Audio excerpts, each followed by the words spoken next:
Good afternoon, everybody.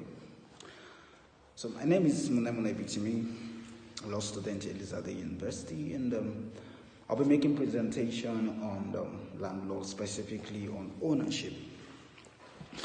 Now, before I talk on ownership, I will want to state the position of the law before the promulgation of the Land Use Act.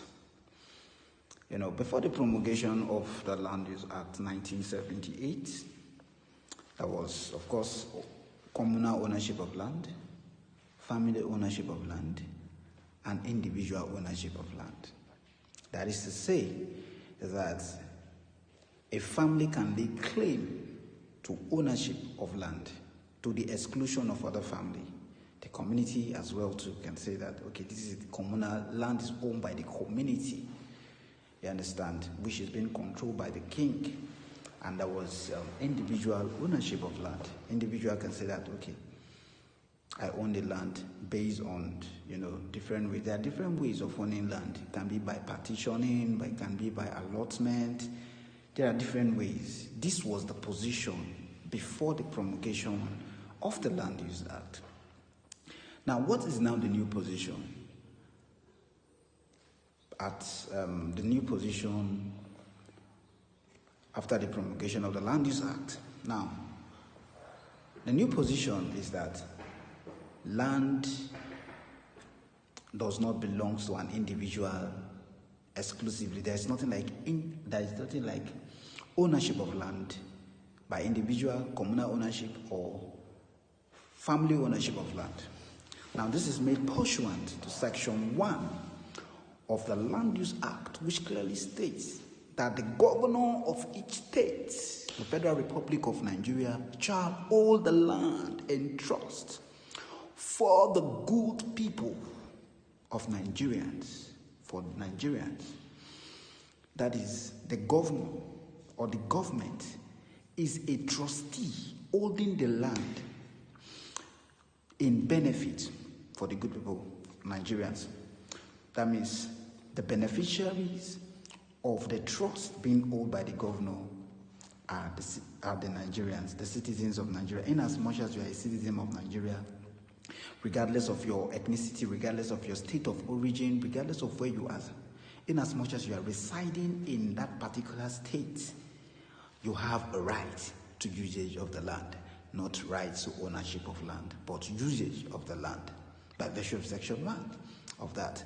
Now, with this, of course, there is exclusive ownership of land to the government. The government owns the land. Abi? That is that. Now, by virtue of Section 28 of the Land Use Act, the land can be revoked. Even that right to certificate of occupancy that an individual have to occupy the land, the government can revoke that land, can revoke that right rather. Why would they revoke it? By virtue of the law, they can revoke it on the grounds of overriding public interest. Not for the egocentric interest of the governor, but for the utilitarian interest of the state, of the public. All right?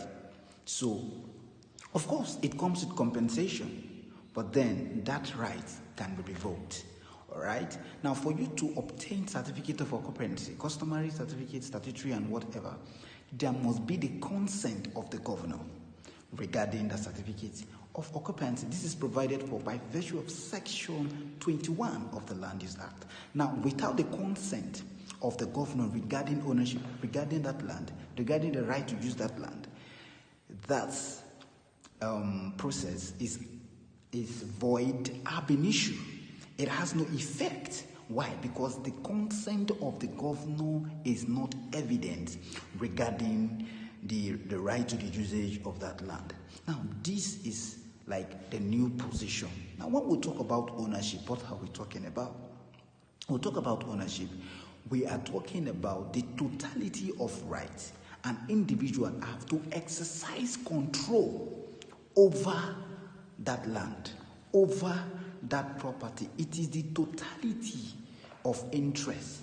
Now, one fundamental thing that we must note is the fact that the most important or the fulcrum of real property is interest, right. This is the fulcrum of real property. It is centralized on rights and interest. All right. So when we talk about ownership, we are talking about the right an individual to exercise exclusive control regarding the property, regarding the land, to the exclusion of others. It is the law that in ownership, an individual ownership act in realm. That is to say that the right an individual have regarding ownership, he can enforce it against the whole world. All right. So any person who comes to challenge him regarding the ownership of the land, he can enforce it against them. That is the totality of right that the individual have regarding ownership of land. Now, ownership is a kind of a concept in law that is somehow, in the sense that there are different positions defined by different juries, defined by different scholars, and defined by different legal luminaries regarding the concept. Now, according to I.A. Imuzuike, it clearly noted that ownership includes the right to make physical use, the power to manage, and the right of alienation. The right of alienation. You alienate other. You make physical use of the land. You have power, as in you have the right to manage the land to the exclusion of other people.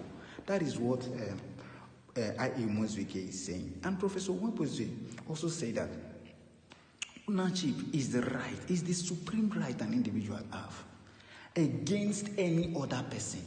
It is the supreme right, the superior right you have against any other person. You understand? That is the position of Professor Nwabweze. You understand? And Hilbert also gave his own definition as to ownership. What is the position of Hilbert? Hilbert says that ownership is the right to have control over a property and the disposition of that property at will. You have a right to control the property and you have disposition to the property at will. Now, he gives some characteristics according to Hilbert. What are these characteristics of ownership? The characteristics of ownership according to Hilbert is that you have the right to use the land, one. You have the right to exclude others from using the land. That is, you have the right to use the land. You have the right to exclude others from using the land. Then 3 is that you have a right to the disposition of the land. 4 is that you have the right to destroy it. Why? Because you are the owner of the land. You can destroy it at any point in time. Now, that is his position. Now, John Austin also noted that ownership is that which an individual have that prevails against others, which an individual have to manage and have unrestricted use regarding that property that he owns. Basically, as an owner of a particular property, you have unrestricted use to that. You understand? Nobody can disturb you regarding that. You understand? Unlimited control over that land. And Holland also gave his definition on ownership. And now for him, ownership is the plenary control one have over the land. Plenary control, that is a complete control. Now, one thing that is common about the definition of ownership given by these different scholars is that they are very, very identical. And although there are some kind of slight differences, right? But they all agree that ownership is the supreme and the complete control an individual have to the exclusion of other people. Now, that is that. Now, for Hilbert, what are the characteristics of for Holland, what are the characteristics of ownership? Ownership comes with possession, enjoyment, and disposition. As an owner of a property, you have the right to enjoy the property. You have the right to the disposition of the property. You have the right as well to destroy it. I mean, to the enjoyment of the property. Now, this is the position of Ebert. Now, basically, there are different definitions as to ownership, right? But one thing that we must note is the fact that ownership is the bundle of rights that exists between an individual and the property that he owns, all right, to the exclusion of others.